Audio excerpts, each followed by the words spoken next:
o reino da quantidade, ele tem uma dimensão feminina no sentido de que o próprio feminino está mais ligado à matéria do que o masculino. Por quê? Bem, isso é mistério da natureza, é mistério da criação.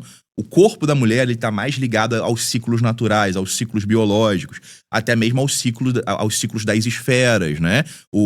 A gente sabe que existe um vínculo entre a mulher e a lua, as fases da lua. Certo. Né? Existe o vínculo com as marés. Então, ela está mais attuned, né? Ela está mais sintonizada com ciclos naturais. O homem mais solar, mais do alto, pensando em ele coisas é mais lá vertical, de cima. né? Por exemplo, tem uma coisa importante que as pessoas não entendem, que é o seguinte, a feminilidade, ela é muito natural.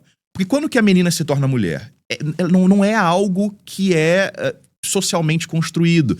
Apenas acontece dela, num determinado momento, menstruar, e aí ela vai se desenvolvendo na sua feminilidade enquanto mulher. Deixa de ser criança e vai se tornando mulher por um fenômeno puramente natural. No corpo do homem, na existência do menino, do homem, não existe nada tão radical assim que traça uma distinção entre, olha, aqui você é menino e agora você é homem. É por isso que as sociedades tradicionais desenvolvem ritos de passagem, né? Ritos de iniciação, ritos de vários tipos. Sai pra caçar um bicho, se você voltar vivo, você Exato, você né? é um membro aqui. Se não, foda-se. Na Idade Média, por exemplo, tinha o batismo de sangue. Então, se você tá num período de conflito, como é que o escudeiro se torna cavaleiro? Ou ele passa ali o período de escudeiro e ele tem que fazer uma vigília na igreja e por aí vai, ou então vai à guerra. Então o cara vai à guerra, matou o seu primeiro homem, passou pelo batismo de sangue, então agora ele não é mais escudeiro, é cavaleiro, não é mais menino, é um homem. Então assim, a gente desenvolveu... A modernidade consegue prover esses ritos de maneira meio que... Por exemplo, vou te dar um exemplo. Quando eu tinha 10 anos, é uma história real, meu pai me levou no estádio pela primeira vez, de futebol. Eu nunca tinha ido, a gente lá de Minas, todo mundo cruzeirense, me levou no estádio. Pela primeira vez eu vi meu pai longe do olhar da minha mãe. Você vê seu pai, você vê ele sob o olhar da sua mãe. Então ele não pode falar uma merda, uma bosta, assim. Sabe? O olhar quase que policial da mulher pro seu marido. Pela primeira vez eu vi meu pai longe disso, zero influenciado por isso. E tipo um murangotango, xingando o juiz, né? Tomando cerveja. Eu conheci os amigos do meu pai. Ah, você que é o filho do... Me cumprimentaram. E aí eu ficava olhando mais pro meu pai e pros amigos dele, como eles se comportavam, que nem bicho, sei lá, que nem o cara indo pra guerra, um negócio de tribal, assim, xingando o juiz, sua mãe, seu filho da puta e tal. E eu olhando pra trás, na época eu não sei se eu percebi tanto, mas olhando pra trás eu percebi que eu mudei dali pra frente. Por quê? Eu penso, eu fui apresentado pra tribo, digamos assim. Eu saí da oca pela primeira vez e fui apresentado pra tribo. Então, a partir do momento, depois ali, quando eu fiz 12, 13, 14, que eu comecei a ir no jogo, de repente, sozinho, eu via os amigos do meu pai e eles não me viam. Ó o filho ali do fulano. É o Thiago já. É o Thiago. Ah, e aí, pô, cadê seu pai? Eu virei um membro ali daquela pequena comunidade de torcedores e dos amigos do meu pai daquele lugar. Ah, senta aqui com a gente. Toma um gole de cerveja aqui, o cara, 14 anos, assim, os caras me dando um... Entendeu? Eu percebi que dali eu fiquei mais interessado, tanto no estádio... Então, não era só o jogo o motivo pra eu ir no estádio, entendeu? Eu me tornei mais interessado na vida, talvez. Na vida, fiquei mais empolgado com as coisas. Não, faz sentido. Teve um fator psicológico que rolou ali. Apesar de não ser um rito propriamente dito. Sim. É um rito meio moderno, assim. Faz sentido, eu acho que na verdade é uma boa percepção. A gente encontrou, talvez instintivamente, alguns tipos de substitutivos para esse cultivo, essa manutenção da masculinidade, da virilidade tradicional. Porque a oca, né, a casa, é o reino da mulher, né? É o espaço dominado pela mulher. Então, quando você fala aí num espaço sem mulher, e hoje em dia isso na verdade não existe, porque a gente também está domesticando o estádio de futebol. Essa proliferação de normas, de leis, de proibições é um processo de domesticação do estádio de futebol. Não sei se você está familiarizado, mas o C.S. Lewis fala disso nas obras dele. Não existem espaços exclusivamente masculinos mais, e certos assuntos nunca são desenvolvidos. Porque você nunca vai falar a mesma coisa que você falaria só comigo, quando a gente desligar aqui e estiver tomando, sei lá, o que a gente estava falando antes de começar a gravar, por exemplo. A gente não falaria se tivesse a minha esposa aqui, a sua mulher aqui, uma dama, uma mulher aqui. Sim. Então, no ambiente de trabalho tem mulher. e, portanto, aquele ambiente tem que girar em torno dela. As coisas são niveladas pra baixo. Você não vai trazer a mulher pra uma conversa que é masculina porque vai ser escroto. Então você se adequa. Na igreja, eu sou cristão, eu vou com minha mulher na igreja, a gente comenta isso. É um ambiente absolutamente feminino. Até as letras dos louvores. Sim. Eu quero me entregar nos seus braços. É uma coisa meio... Porra, vejo... E caralho, os casais dentro da igreja são assustadoramente bizarros. A mulher geralmente é bem mais corpulenta do que o cara. O cara geralmente é muito... raquítico, senta com as perninhas assim. É tipo, sabe? Então, assim, parece que todos os ambientes foram feminizados.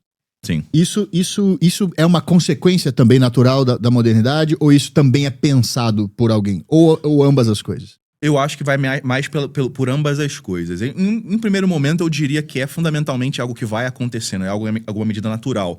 O reino da mulher, como eu estava falando, é esse âmbito doméstico, é a domesticidade, é a casa, é o lar, que acaba sendo também o foco do burguês. O foco do burguês é o espaço privado, a esfera privada, aquilo que ele tem dentro de casa, aquilo que ele faz dentro de casa. É com o surgimento da burguesia, por exemplo, que você vai cada vez mais separando os espaços domésticos dentro de casa em espaços mais privados, uns em relação aos outros.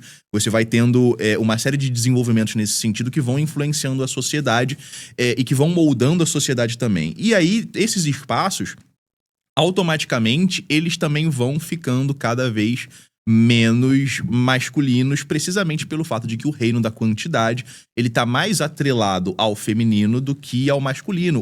O importante... E aí eu falo isso não com um objetivo, evidentemente, de desmerecer a dimensão feminina da existência ou coisas do tipo, porque ela é complementar em relação à dimensão masculina. O problema é que, por causa da modernidade, houve um desequilíbrio que vai fortalecendo cada vez mais essa dimensão feminina da existência. A gente vai vivendo numa sociedade que, mesmo sem ser matriarcal num sentido formal, ela vai se tornando ginecocrática, tal como o Júlio Zévola descreveu. Por exemplo, qual o exemplo que a gente tem? Quando a gente está na escola, o que se espera da gente em termos de comportamento?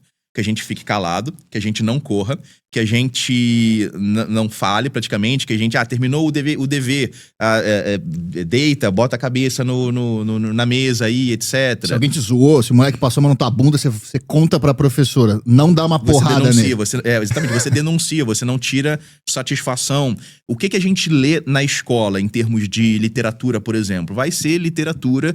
Fundamentalmente literatura burguesa, é a moreninha, é um tipo de literatura que o cara de 11, 12, 13 anos vai olhar e vai pensar, pô, isso aí não é tão interessante, não gosto de ler, portanto.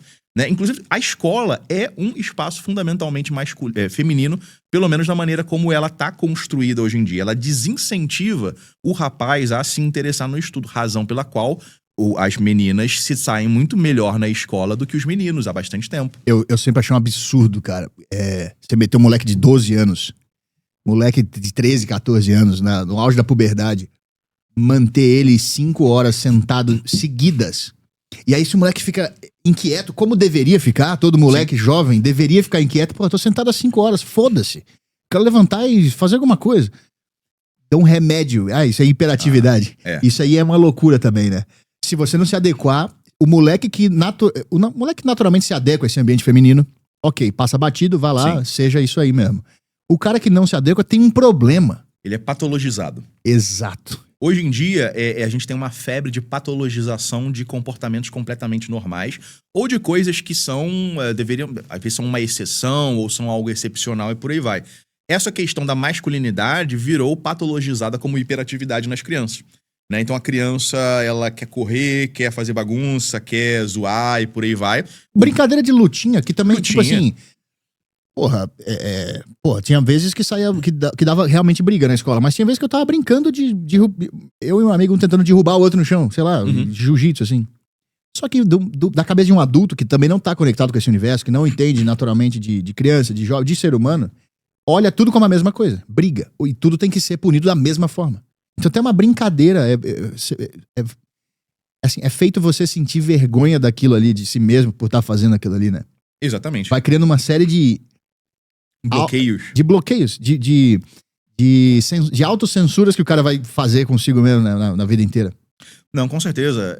Tudo isso são elementos de domesticação do ser humano que vai afetando, obviamente, mais o menino, porque a masculinidade tem essa dimensão que não é tão natural quanto a feminilidade. Ela Tem que ser precisa criada. construída, impulsionada, Tá. tirada ali da inércia Tá. para que ela possa efetivamente florescer, o que Tá. é feito exatamente através dos ritos, dos símbolos, né, das iniciações. Você acha que existe uma espécie de guerra contra a masculinidade? Com certeza. No sentido de, por exemplo, se você fala publicamente isso, a masculinidade tem que ser cultivada.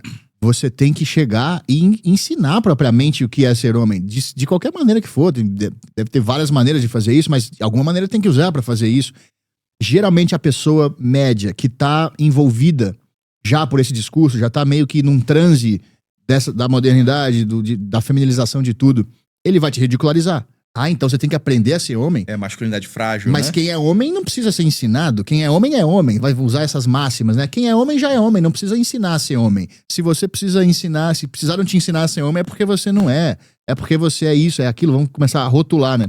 Então, às vezes, homens falam isso. Ou seja, Sim. as vítimas desse fenômeno perpetuam o fenômeno. É tipo no filme Matrix, né? As pessoas que estão dentro da Matrix, elas vão defender aquilo com unhas e dentes. Quanto mais cego por aquilo, maior será a vontade de defender aquilo ali, né?